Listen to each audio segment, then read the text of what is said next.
بتاخد أدوية كتير وزهقت منها؟ طب إيه رأيك تجرب البدائل الطبيعية اللي هقول لك عليها؟ الكركم بدل المسكنات. الكركم بيحتوي على مادة الكركمين وهي مضادة للالتهاب وبتساعد في تقليل آلام العضلات والمفاصل.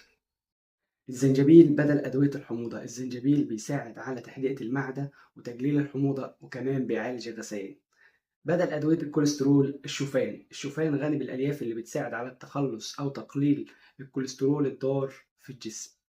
بدل أدوية الإمساك هي بذور الكتان بتحتوي على ألياف أوميجا 3 بتساعد على تنظيم حركة الأمعاء.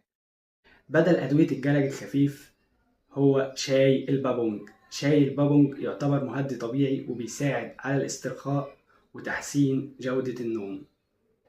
الطبيعة مليانة حلول، ولكن قبل ما تعمل أي تغيير أو توقف أي دواء راجع الطبيب أو الصيدلي. السلام